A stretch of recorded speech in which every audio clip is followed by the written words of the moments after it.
Hey everyone, welcome back to the 443 Security Simplified. I'm your host, Mark the Liberty, and joining me today again is Corey, super tired, not Griner. I don't have anything entertaining. I'm just happy to be back to one time zone. Yeah, you've been a global traveler for the last 2 months, it seems like. Not like you haven't, but I feel like you may have had a few breaks between yours. 1 month in a row sucks. Yeah, But that's insane. the world is cool. The world is cool. What Welcome have back. I missed? Cybersecurity has been solved in my absence, right? We're all good now. Yep, you're good. Everything's fine. But on today's episode, it is mid-November, almost end of November when this will post. And that means it's time for us to go and revisit our 2025 security predictions and grade ourselves on how well we did. I thought those were just marketing. Don't you just throw those out as vendors and never look back at them again? No, it's serious business. For us, anyways. At least someone holds themselves accountable. Let's go ahead and get started. I hope I passed this year. Did we pass more? I guess we'll find out. I guess we'll find out.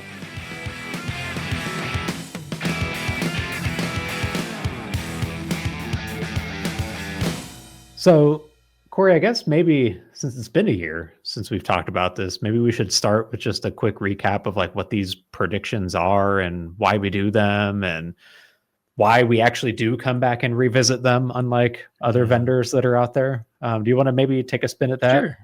Yeah, I joke about it because obviously every company and their brother releases predictions of some sort in their industry at the end of the year. I guess there is a bit of a marketingness to it. But the reality is the reason we do it is whether or not our specific predictions hit, we do think it's important to look back at the trends we see every year. I mean, as all our audience knows, and as you guys know from even following the podcast, it's important to keep track of what's happening in cybersecurity, how attackers are evolving, how defense techniques are evolving, so that, the more you're up with the latest trend, the more you can think about ways to defend against it. And I personally think predictions are just a fun way to explore and extrapolate how trends will change. I'd say that 80% of anything we talk about in a prediction is probably a trend we've seen really happening in the industry, whether the prediction is accurate or not. But all we've done is we've just extrapolated with other things we see happening in the security industry or in threat actor communities, how that might change for the better or for the worse. So for us, it's just a fun way to talk about trends. So the trends are 100% real that we talk about, whether or not our specific predictions hit exactly right or on time. Anything to add, Mark, or is that generally? That is generally just like making crap up, right? By making crap up, you mean we actually have pretty thorough brainstorming sessions where we go over some of the trends and try and come up with ideas for things, like you said, that are just far enough looking that, they're interesting, but still grounded enough in reality that they could and likely will legitimately happen in that coming year. I feel like anytime we miss a prediction, it's actually probably still a good candidate for the year after. Yeah, exactly. And so the second piece of this is every year at the end of the year, we come back and we grade ourselves on it. We do it with a scoring model of win, fail, or meh. A win is a point, meaning it generally hit, or at least hit close enough to what the trend we were trying to cover on it. Fail meaning not yet, maybe next year, but right now, not really so much. And then meh meaning you could argue maybe in some ways. Circumstance. Yeah. And we're products of the internet, so we have to have an internet grading scale. I think it would work perfect on Reddit or any underground forum. And historically, we usually get around 60% or so, or say out of 100 or so. Last year, I remember us doing very well. I think we did 75 or 80%. It was pretty good last year. Yeah, we've had these before. Yeah, but this year we've got. And I think it is important to actually report on, unlike others, we actually do want to talk about whether we hit or not, because usually there might either be a change in the trend or something happening that it just, we want to know what's BS versus what's real, because at the end of the day, we want you to defend against what's real. Yeah, 100%. So for 2025, we had 6 predictions that we made. They were on watchguard.com/predictions. Same place our next year's predictions will be as soon as we post them here, coming soon, actually. But Corey, let's go ahead and dive into the 6 predictions from last year and give ourselves our grades. So the first No one, hot wings this year, then, huh? thank God, no hot wings. But the first prediction was titled "Malicious Use of Multimodal AI Will Create Entire Attack Chains." So if you remember, we make these predictions usually in October, November, the time frame the year before. So this was back in the end of 2024 when we were coming up with ideas for 2025. AI was at that point, like Chat GPT was heavily used. We saw some like standalone tools like Sora that are really good at image generation. You see things like 11 Labs that are really good at voice generation. But at that point in time, they were all still pretty desperate tools or disparate tools that, Disparate or like yeah, separate, not yeah, necessarily connecting. And I think the prediction even didn't necessarily talk about the connecting everything for the attack chain. That might be a hint of what's to come for the future. But I think our point was just to remind people of by the attack chain, we mean the cyber kill chain, which I guess technically Lockheed Martin first trademarked. But it's without going into every one of the 7 steps, it's generally what are the steps an attacker has to take from reconnaissance. Reconnaissance is a mix of mapping people. It's a mix of understanding domains and networks with scans and public open source information. From that reconnaissance, you probably find information and weaknesses where you have to start trying exploits. So exploits could include creating tools to exploit something specifically, or launching very smart spear phishing campaigns if your weakness is a particular individual, or or whatever. And hopefully one of those, if you're an attacker anyways, hopefully one of those weaknesses gets you into a network. But that's where you kind of have to start the next attack chain, where maybe you're a low privilege user and you have to pivot in lateral movement. So how do you do, again, reconnaissance, but this from the inside to find, exploit chaining, other things to increase privilege of escalation, and eventually, after you run malicious code, you exfiltrate stuff. So that's generally an attack chain.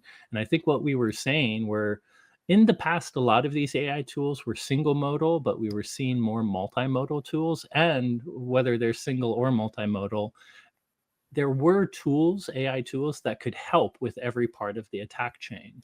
So we would expect an attacker to make life easier by using multimodal AI to automate as much of the attack chain as possible. Maybe not completely automating it, which will save a prediction for the future, but using AI for different layers of the attack chain, or the cyber kill chain more specifically. yeah. And so, drum roll, please. I gave this one a win, and a pretty big win, actually. Wow, that's cool. Yeah, and there's like 2 main things, both from Anthropic, that I think were good evidence of this one. So I think we talked about on the podcast back in August, but Anthropic put out a threat intelligence report, going through a few specific examples of how they've caught threat actors abusing Anthropic's tools like Claude Code to do different malicious activities. And one of the examples in there was vibe hacking as the title, where they basically walk through how a cyber criminal jailbroke Claude Code, is a multimodal AI, supports image generation, code generation, voice, whatever. And they used it for literally every single step of the kill chain successfully against multiple organizations. Everything from reconnaissance, like you mentioned, finding those targets, finding vulnerabilities to exploit, gaining access to the network, bespoke malware development, including pretty sophisticated malware in this case, not that like AI slop malware that we sometimes see, stealing data, and then even making like the business model of how to extort this company. So that was like one example in August. And then Anthropic just published another post last week, as of this recording, about a China nation state sponsored threat actor abusing Claude Code to launch an entirely agentic AI attack, again, against several organizations, including a financial institution, tech companies, chemical manufacturing, and government agencies too.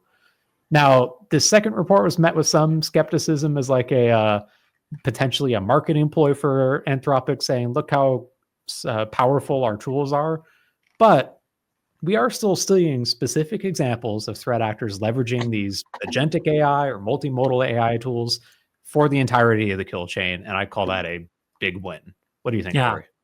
I agree it's a big win. I specifically didn't say agentic for one reason, is I think our prediction, while we were talking about how AI could be used for every part of the kill chain, actually as our listeners probably know, agentic AI is just a fancy word for connecting AI tools, LLMs and other things, to connectors and or APIs, so that now AI can directly do other things. Like LLM could directly feed, an attack tool to do something, for example. So yes, I agree it was a win. And it kind of sucks that they're using agentic so much, because without spoiling, future predictions, I think you might see this prediction kind of evolve to not just having multimodal AI being able to perform every part of the chain, but why not just automate the entire attack itself? Yeah. Which maybe we already have proof for a future prediction. Although I think the clear thing is, Anthropic is proving it's theoretically possible, but has an attacker actually weaponized it yet? So I think a future prediction that might come from this is, will we actually see a completely automated breach due to AI, agentic AI, and all the tools capabilities? So either way, that is 100% so far for us. We've got an A plus. I want to keep it. And Let's keep it that way, right? yeah, let's move on to the next one. So the second prediction was threat actors move to the long con as attacks using compromised legitimate software become the norm. So this one, the thread we were following was the XZUtils supply chain attack as a big example of this, where if you don't remember that one, attackers spent over a year building up credit as a good faith actor, submitting bug fixes to this widely used but little known open source tool called XZUtils, and slowly over time gaining more and more permissions with the project, and even chipping away at some of the automated defenses to try it that were designed to catch like malicious code in there, before finally inserting a little bit of malicious code that triggered under certain circumstances that could have given them remote code execution on every single Linux server under the sun. So this could have been a massive supply chain attack that was caught like in the 11th hour by a Microsoft engineer that noticed it took a couple of tenths of a second longer to log into his server. Yeah. If he didn't care about the performance of FTP, we all could be screwed. Yep. But this one, like the or thing SSH, was grounded, not FTP. I'm sorry. Correct. SSH. We got to be technically accurate on this podcast, Corey. Yeah, my fault. It blamed the time zone lag.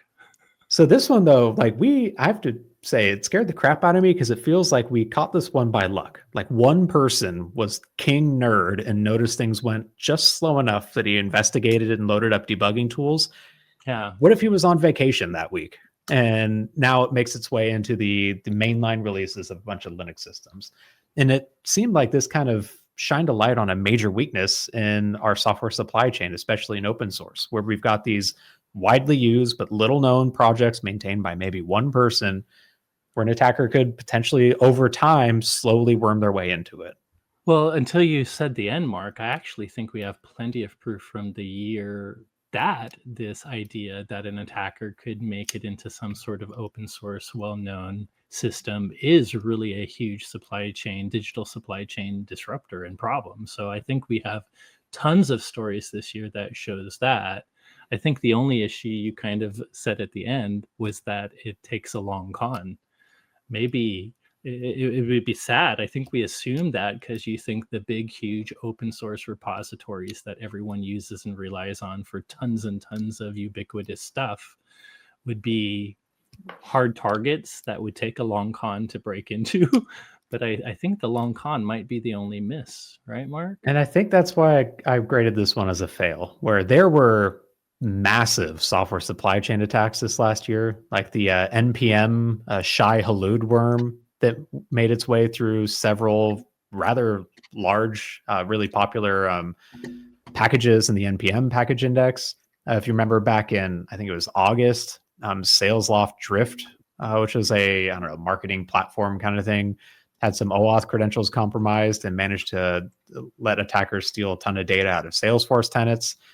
Like there were multiple examples throughout the year of pretty big or like substantial supply chain incidents, which I think you're pulling up a story now for one. But Trying. But like you just said, like I don't think there was, at least not yet, that we know about a long con one. Long Most of these con. were like smash and grab, where they would fish the That the owner. worm moved fast. I mean, by Yeah. definition, worms help things pop between. Yeah. Even like the Salesforce ones and the SalesLoft Drift ones, where they'd fish a user out of their credential or just pay them for their credential and then go use it pretty quickly. None of them were these kind of over time, like slowly gain access inconspicuously before going in for the coup de grace. That's very true. To be fair, I guess there's future time for us to, in hindsight, realize we were right on this one. I mean, things like Stuxnet, if it didn't leak, no one knew about that operation until 7 years later when it finally leaked a little code, but they had started that a long time ago. So a true long con, we may not know it. Wouldn't that be horrible if it was the XY utils that we didn't know about? Yeah. So who knows? But either way, I think the one takeaway, whether like this is a fail for us because of the long con, but the takeaway here was the main trend we were talking about was digital or software supply chain attacks, and really legitimate repositories. They make an ideal watering hole. Like if you're the lion, you want to go where everyone is, and if any network device, IoT device, OT device, 90% of the time, I feel like they're using some version of Linux, and they're heavily using open source for the very basic functionality that we already have for everything. These places like PyPI or NPM make really good watering holes for these sorts of attacks, so they need to be defended. So unfortunately, that brings us down to a 50%, which is a failing grade. We are not going to be going to college. Yep. But let's move on to the let's move on to the next one. So prediction 3 was, as Gen AI enters its disillusionment stage, an opportunity for bad actors to profit opens. So I guess, Corey, do you want to introduce this one? Sure. Basically, I felt like Gen AI could create a ton of disinformation too. You know, ultimately, people are worried about how profitable generative AI is. When it first came out, this is going to save tons of productivity, and you're just going to be able to do everything with it. And people spent a lot of money on AI licensing, but didn't necessarily see that right away. So maybe they have this bad impression that artificial intelligence isn't that great. Meanwhile, the threat actors realized that the Sora generations from 1 year ago that looked kind of silly are extremely better now. And that LLM and hallucinations from the past, well, now it can write a spear phishing email in Japanese that even the most intellectual native would think is natural language. So as people were less, gung-ho about AI saving their business, I think the threat actors realized it was getting better and would use a lot of AI-based things for things like deepfakes, spear phishing, all kinds of scams. And like part of this was, so we specifically referenced like the Gartner hype cycle, where AI right now is past its peak of inflated expectations, where everyone is slapping generative AI into their product. Now we're entering that trough of disillusionment where people are realizing that maybe I don't need generative AI in my McDonald's ordering app or something like that. And in some of these cases, maybe it's not the best. And so as people see pull back from going headfirst into generative AI, maybe it'll take their eye off the ball on other practical implementations of it from an attacker's side.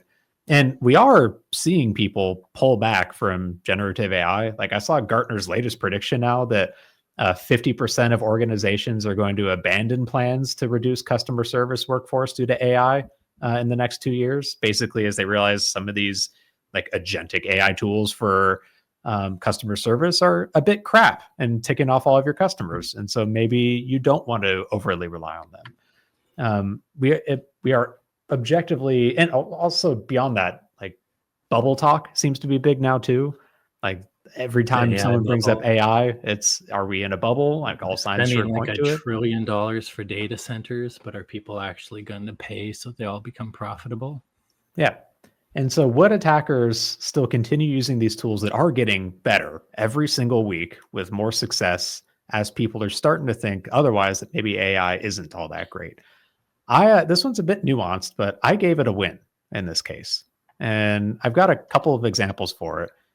The first one is that Anthropic report again.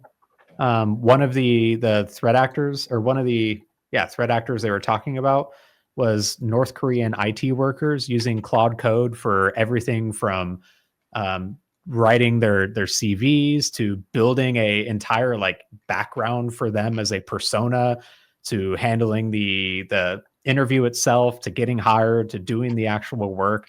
Like we're seeing threat actors use artificial intelligence to like totally scam humans and trick them into thinking that they're not located in North Korea from And start to this finish. wasn't the first one. No, before was a good example of the same thing. They were from, Yep. I don't know if it was North Korea or China, but had everything set up so that it looked like they were in the United States, and even used deep fakes for video interviews, I believe.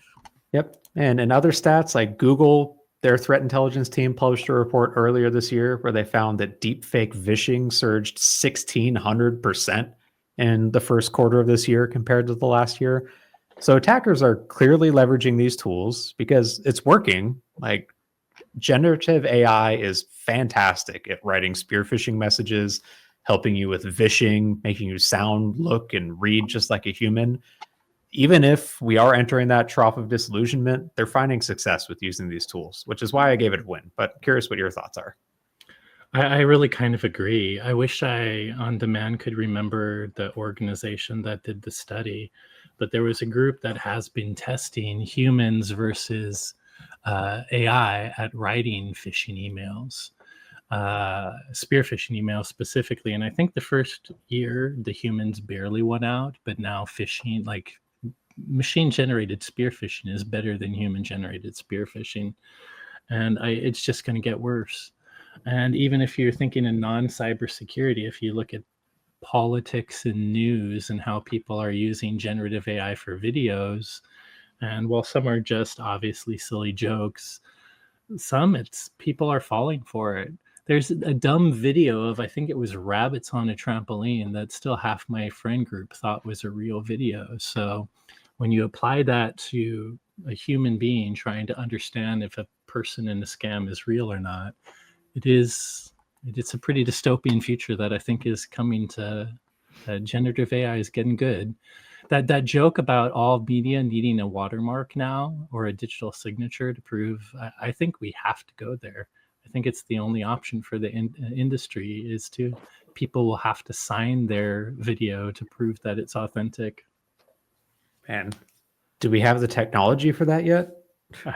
Do we have enough people that can follow formal PKI? Do we have the technology? Sure, but how many people have a good formal PKI infrastructure to keep up with that? Probably Good not point. that many. Well, we'll put it on the back burner. We'll take care of it after we get to IPv6. How's that sound? So never. Yeah, We'll just put an exactly. ad on top of an ad on. It's like duct tape on the duct tape on the duct tape. Send it to the moon. Either way, that's a win. That brings us back up to 66%, which is what, a D minus? So maybe we will get into college, at least community college this time. Prediction number 4 last year was the role of the CISO will become the least desirable in business. And there were kind of two trends feeding into this one. First was, this was pretty soon after Uber's CISO was taken to court and found guilty of covering up a security incident that Uber had a couple of years before. I think he was sentenced to just probation in that case, but still like faced penalties as the CISO, the I think he person had a directly short responsible time for in like a security. low tier jail. I don't think it was Might long, be, but yeah. yeah, either way, he definitely had a sentence. So that was one piece. The second one was just overall burnout and cybersecurity, especially at the leadership Yeah. level. There were two Gartner had Gartner stats. Do you remember them exactly? I know so them they from yeah before. they had published a report saying that 50% of security leaders will change jobs by 2025, and then half of those, so 25% in total, will just leave cybersecurity entirely because of Yeah. effectively burnout, like loss of And that those fewer were, by the resources way, they need, fewer. leaders Yeah, who Mark would like. Mark would probably say my job's super freaking easy. He has to do all the technical work. But there's actually a lot of stats that, I mean, the leaders might feel the accountability pressure from executives and boards, but it's all exactly. of the cyber. I mean, there were stats around all of the cybersecurity industry having this burnout, regardless of level of role. But I thought it was extra interesting that leaders specifically don't even want to be in it anymore. At least 25% of the 50, or 50% of the 50, which is 25%. So I'm curious what you gave this one because I gave it a meh. And I think the one reason I gave it a meh, first off, I still want your job. So that's one, at least a subjective piece. But the I'm second one, surprised. speaking of people that never go back to follow up on their predictions, Gartner sure as heck does not go back to follow up on their predictions. I went searching for like an hour to find anything about their at the time 2023 prediction that by this year half of leaders would leave, and found nothing like actually That's substantiating always if that the happens case or for not. Gartner. I don't think anyone Yeah. ever checks for the stats that they pay so much money for. Oh, wait, who said that? Exactly. I don't know if But anyone said that. that said, there were plenty of other reports about burnout. Like ISACA put out a cybersecurity report that 2/3 of security professionals say their job is more stressful now. Like cybersecurity burnout in general is a big topic still with like Forrester, Gartner, and other places. But I didn't see any like actual data backing up that like CISOs are leaving in droves. I go both ways here. Like I definitely could do a meh because my general feeling is regardless, there's no way I can prove that the CISO role has become less desirable or not. And at the end of the day, I'm sure checks apply for a lot of people. But I do think there's plenty of evidence that still shows that the cybersecurity professional is overwhelmed and burnt out. They're not necessarily like there's those I think ISC squared, the CISSP people are the ones that do a lot of the skills gap in cybersecurity. And while they have good news of us filling more cybersecurity jobs in the last year than we ever have, the skills gap is still growing faster than we can fill the jobs. There's, as you mentioned, plenty of other analysts and people talking about how cybersecurity people are burnt out. It certainly is a job that you don't get a lot of easy profit because you're the revenue center for the company and you're usually cutting costs even when security issues are getting more challenging. So there's that. On the flip side, there was a few things that are positive for the CISO. I personally believe that if a CISO does something very wrong, like lies about breaches and is very negligent about it, and they're the ones that do it, they should probably be punished.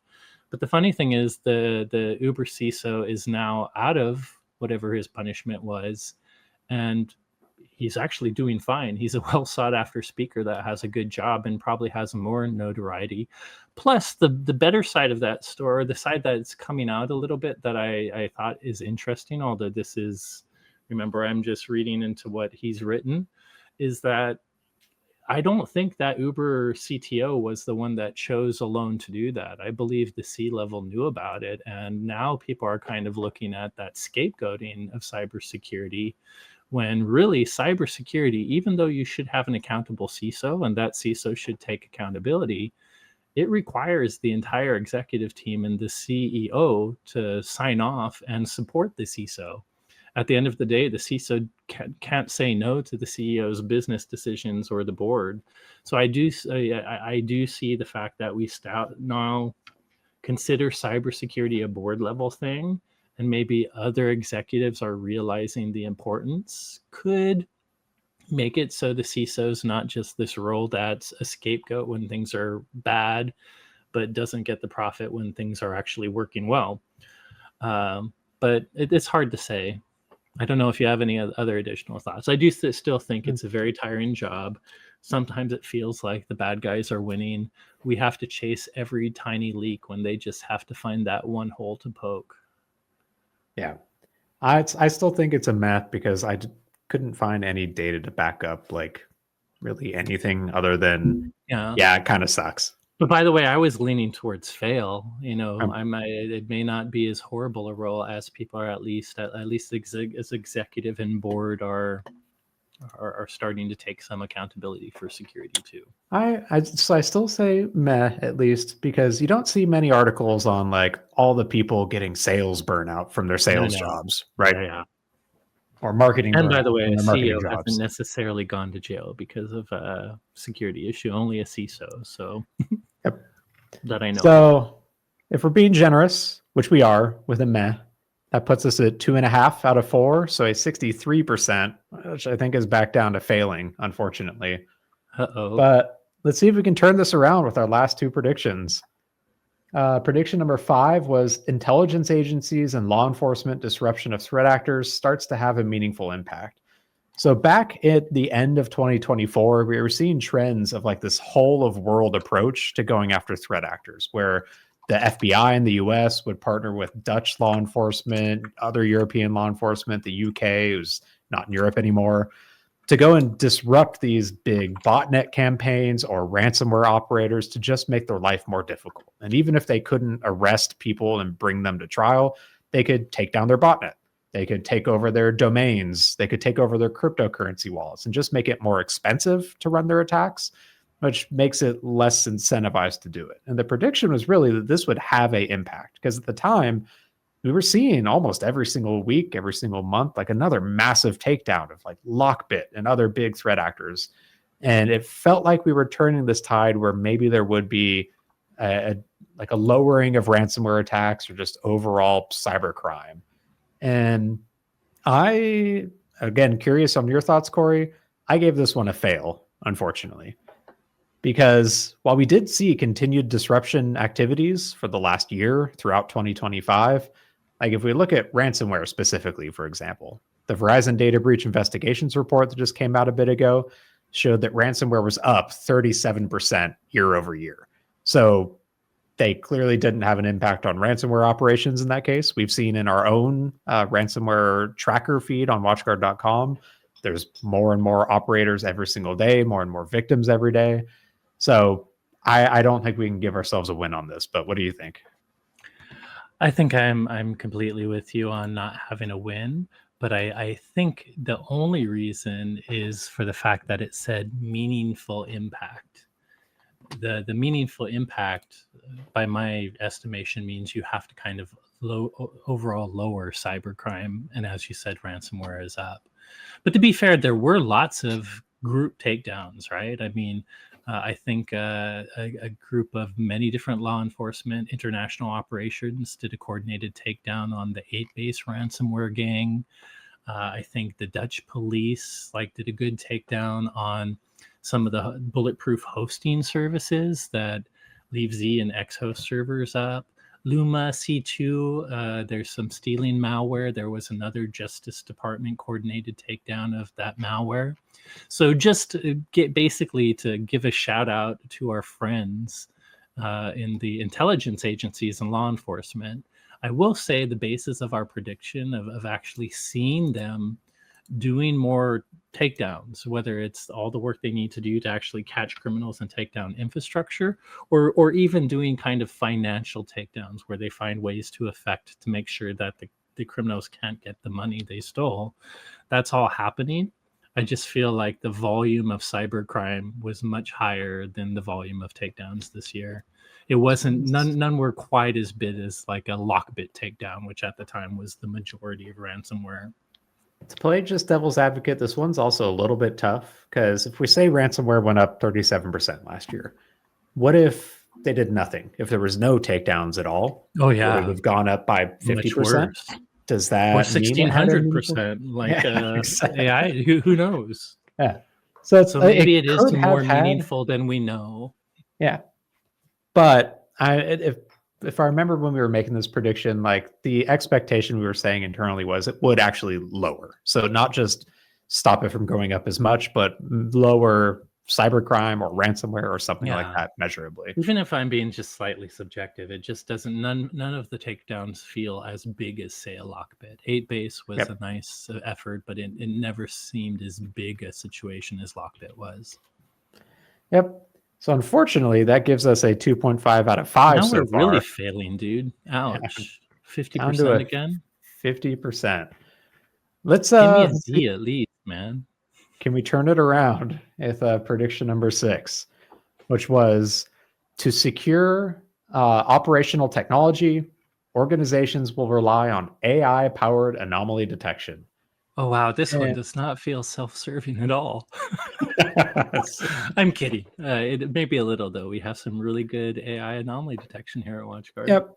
So, like, the meat of this one was operational technology as it converges with IT, as we're bringing on things like SCADA systems or other traditionally not compute technology into networks. They can be difficult to secure. Like, you can't Put install an endpoint on them. EDR. Yeah, Yeah. you can't install EDR. Sometimes access controls can be pretty difficult.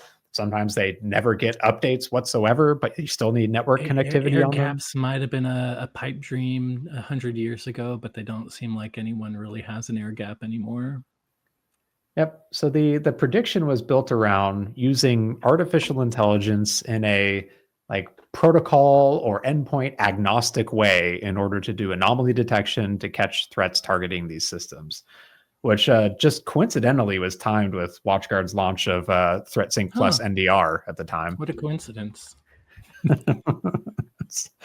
But even if we tongue in cheek, even if this We're was a joking. It is a very good product, though, and we actually do. I believe strongly that behavioral anomaly detection is something AI does well, and it's one of the only ways to catch really sophisticated threats. So, yep.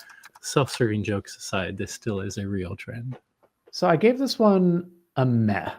And the reason being, I couldn't find any hard stats on like anomaly detection specifically for operational technology and its growth.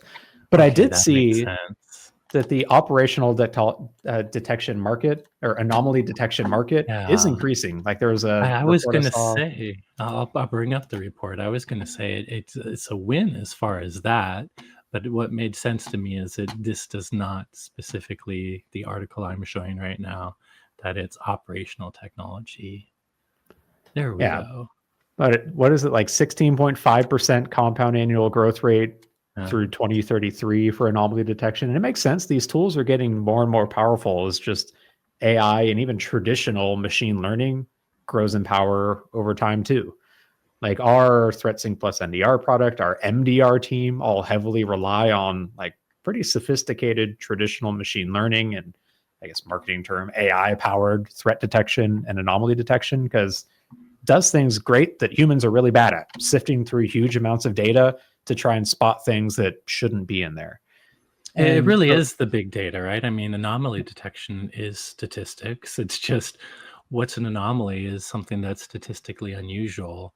But when you're talking about a network that can have trillions of packets a week or whatever a day for some of them, like how do you find that needle in a haystack? So I think anomaly detection is not new and doesn't necessarily need AI, but AI and machine learning like there it's basically anomaly direct detection on steroids or with a yep. turbocharger because of the big data, the amount of data necessary to check at line speed.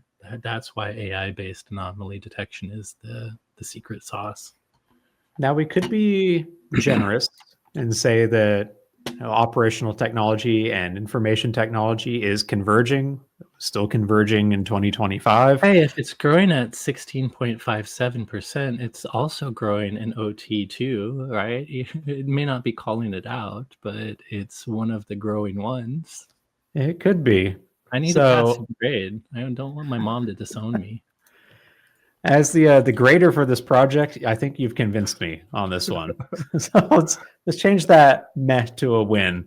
It's a bit of a dirty win, but I'll go ahead and accept it as a win. And that With puts all the us at corruption happening everywhere else, I think us pushing up our anomaly detection prediction a little is not going to hurt the world.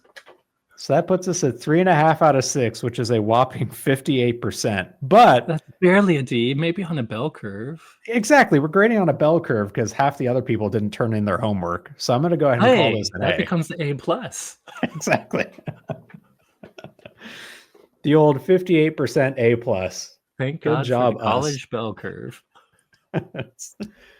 But I mean, we joke. This is roughly about what we get most years. Last Yeah. year was a bit of an anomaly, but I usually I think aim we've for hit 70 or 60% to be 80 happy. once, but that is not the norm. And honestly, we're not. We want our predictions to be specific and not generic enough that would, like, if we just pick the trends in a very generic fashion, they'd always hit. So Yeah. it doesn't matter too much if we pass or fail, as long as we all as a community learn about what trends are really happening and what tools and strategies we need to survive in this brave new world. And if we look back at like those fails, like the law enforcement disrupting threat actors, that's the only one that was like a true miss, in my opinion.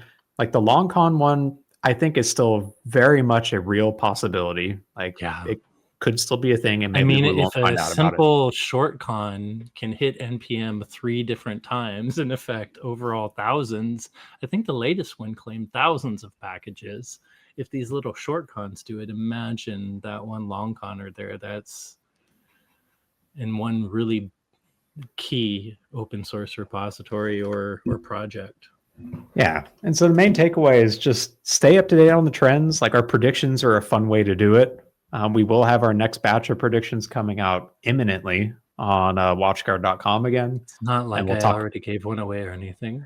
we'll talk about them on the podcast for sure as soon as we are not embargoed ourselves on discussing them. But hey, you know what? I'll Oops, take I already our broke embargo. I broke my own embargo. That's doubly bad. I'm gonna have to take you to court for that one now, unfortunately, Mr. Right, you just CISO. want me to go to jail so you can take my job, because it's not as bad as we predicted it was. Exactly. Man. Either way, 58%. Whatever. Could have been worse. Hey, Go us. don't tell the CEO. We want to keep our jobs. Very true. Well, I'll tell him it was all your idea. Oh, hello, bus. Let me get under you.